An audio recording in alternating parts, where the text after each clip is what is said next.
అందరికీ శుభ సాయంత్రం అండి. కొంచెం లాంగ్ గ్యాప్ వచ్చింది కామేశ్వరి కిచెన్కి. కొంచెం హెల్త్లు ఇంట్లో ఎవరికి బాగోక జ్వరాలు వచ్చేసి సరే ఈ రోజున మీకు ఈవినింగ్ టైము లేదా గెస్ట్లు వచ్చినప్పుడు చక్కటి కూర చెప్తున్నానండి. వంకాయ, బంగాళదుంప, బఠానీ ఈ విధంగా చేస్తే ఊదేస్తారు మొత్తం అన్నం అంతా కూడాను. చూడండి, ఇప్పుడు చేసి చూపిస్తా.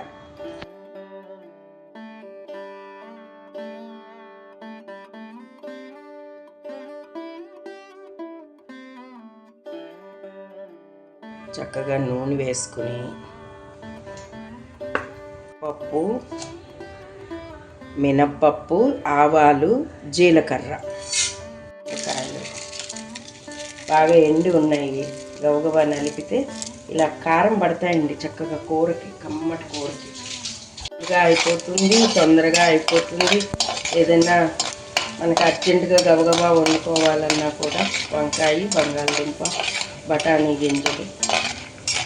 ఈ బఠానీ గింజలకు బదులు మీరు రాజ్మాలు, బొబ్బర్లు కూడా వేసుకోవచ్చు. తెల్ల శనగలు నానబెట్టినవి ఇంట్లో రెడీగా ఉన్నా కూడా వేసుకోవచ్చు, బాగుంటుంది. ఇలా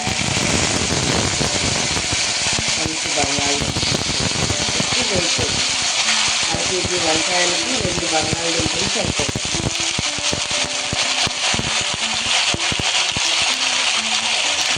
ఇందులో టమాటా వేయటం లేదండి. టమాటా, ఉల్లిపాయ వేసినది వేరే ఉంటుంది.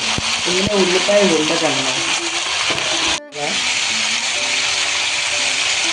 నీళ్ళు, కాఫీ ఇవన్నీ వేసేసి మనకి సంతర్పణంలోనూ పెద్ద పెద్ద క్యాటరింగ్ కూరల్లోనూ ఆనియన్ లేకుండా కూడా ఇలా చేస్తారు. మన పూర్వకాలం నుంచి ఉంది కూర.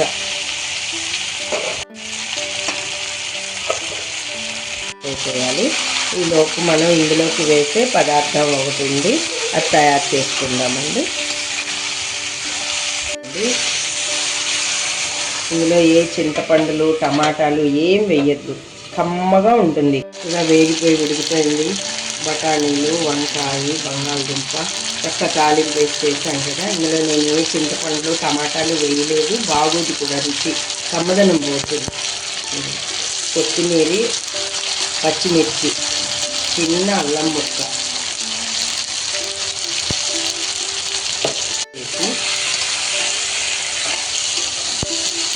మంచి ఆగ్రవండి. వేడివేడి అన్నంలో కానీ, అన్నం చల్లబడినా కూడా కూర మంచి టేస్ట్గా ఉంటుంది.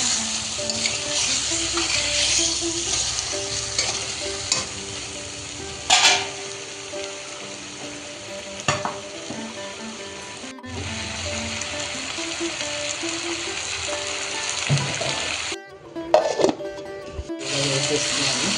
కలిగి పెట్టేసి ఉడిపోయింది. దింపేయడమే. ఒక 5 నిమిషాల్లో మొత్తం అంతా కొత్తిమీర అన్నీ దీనికి పట్టేస్తాయి. మంచి కూర, చాలా బాగుంటుంది. గెస్ట్లు వచ్చినప్పుడు, ఫంక్షన్స్లోనూ చక్కగా ఉడికిపోయింది. చూడడానికి చాలా బాగుంటుంది.